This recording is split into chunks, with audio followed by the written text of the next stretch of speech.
I'd like to read to you the Universal Declaration of Sovereignty. When in the course of human events it becomes necessary for people to dissolve the connection to political and commercial mentalities which have endeavoured to disconnect them from themselves and one another, and to assume among the powers of the earth the sovereign equal station to which the laws of nature and of nature's God entitle them, a rational respect to the voice of evolution requires that they should declare the causes which impel them to unification. We hold these truths to be self-evident, that all beings are created equal, that they are endowed by their Creator with certain unalienable rights, that among these are life, liberty, and the pursuit of happiness. That to administer these rights, networks are established among people, deriving their just powers from the cooperation of the self-governed. That whenever any form of administration becomes destructive of these ends, it is the right of the people to abandon it and to establish new networks, laying foundations on sovereign principles and organising resources in cooperative architectures solely intended for the mutually enhanced health, happiness, connectivity, freedom, abundance, and prosperity of all life on earth. Intelligence, indeed, will dictate that networks long established should not be changed for light and transient causes. And accordingly, all experience has shown that humanity is more disposed to suffer while evils are sufferable than to right themselves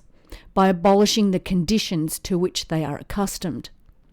But when a long train of abuses and usurpations, pursuing invariably the same object, evinces a design to reduce them under absolute despotism, it is their right, it is their duty to dissolve such a network and to provide new and relative paradigms for their present and future harmony. Such has been the patient sufferance of most people, and such is now the necessity which calls them to officially activate their new systems of self-administration. The history of the self-appointed world governments and their related industries, institutions, and commercially oriented regimes is a history of repeated injuries and usurpations, all having in direct object the establishment of an absolute tyranny over the developing collective consciousness. To prove this, let facts be submitted to the conscious world, which clearly outline the karmic corrections that all who have been involved in this tyranny will, as dictated by universal law, be held accountable for having attempted to hinder the ascent of Earth and all life aboard her, including humanity, for attempting to hinder sovereign networkers of all kinds from accessing resources with which to address issues of immediate and pressing global importance, unless suspended in their operation until homogenized versions of solutions intended to subversively sustain limiting conditions are manufactured, and when so manufactured, they profess to have attended to them. For attempting to refuse the release of network resources and solutions for the accommodation of large collectives of people, unless those people would relinquish the right of sovereignty in network administration, a right inestimable to them and formidable to tyrants only. For trying to call together regimes that are unusual, uncomfortable, and distant from the innately benign demeanour of most Earth citizens, for the sole purpose of fatiguing them into compliance with their measures. For trying to dissolve sovereign operations repeatedly, for opposing with courageous and fearless resolve their invasions on the rights of the people, for refusing for a long time after such dissolutions to allow others to execute true service-oriented, global-minded solutions, whereby diluted network resources incapable of total annihilation have returned to the people at large for their exercise, compromised networks remaining in the meantime exposed to all the dangers of manipulation from without and convulsions from within. For endeavouring to prevent the people from espousing their sovereignty. For that purpose, obstructing telecommunications, sustainable energies, and naturalisation, attempting to deny access to information that encourages the migration to a united sovereign state, and fabricating conditions which make utilising and appreciating birthright resources seem extremely difficult. For attempting to skirt the administration of justice by ignoring and defying the judicial powers inherent in nature that are reflected in and effectively utilised by the self-governing collective. For making employees dependent on their will alone for the tenure of their offices and the amount and payment of their salaries. For having erected a multitude of officers, employing legions of officers to harass our people and eat out their substance. For trying to deny access to information in order to prevent the corrective alteration of corruption and manipulation beyond the natural comprehension of most sentient beings under the guise of security and protection.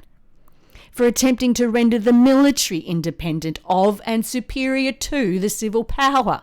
For attempting to combine with others to subject all to a jurisdiction foreign to our Constitution and unacknowledged by universal law, giving their assent to their acts of pretended legislation.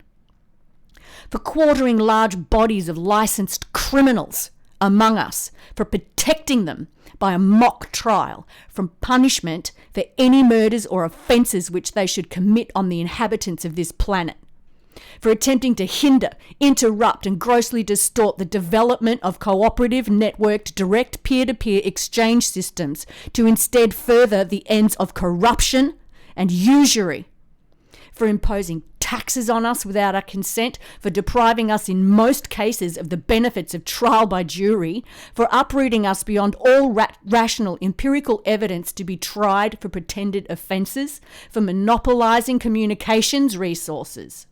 and manipulating commercial mass media with the highest level of bias, establishing therein an arbitrary infrastructure and enlarging its boundaries so as to tender it at once an example and fit instrument for introducing the same absolute rule into all networks throughout the world. For attempting to usurp our sovereign power, completely disregard inviolable laws, and alter fundamentally the forms of our sovereign system administration. For attempting to manipulate our own administrators and declaring themselves invested with power to administrate for us in all cases whatsoever. For having abdicated network protocol by declaring insurrection to those who proclaim their rights and waging war against the will of the people. For plundering the seas, ravaging the lands, enforcing the pollution of the atmosphere, commanding corrupt, fascist, capitalist, communist regimes on innocent sovereign beings, and completely disregarding the right to life of countless sentient creatures. For attempting to manipulate armies of foreign mercenaries to complete the works of death, desolation and tyranny, already begun with circumstances of cruelty and perfidy scarcely paralleled in the most barbarous ages, totally unbefitting of self-appointed administrators of civilized nations. For having constrained our fellow citizens taken captive by manipulation and programming to bear arms against each other,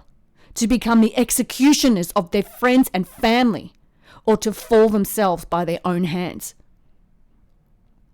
For having excited domestic insurrections among us, and persistently executing the merciless, inhuman rules of warfare that commands the undistinguished destruction of all ages, sexes, and conditions. A body of persons whose characters are thus marked by every act which may define tyrants is unfit to participate in the administration of any network of free people.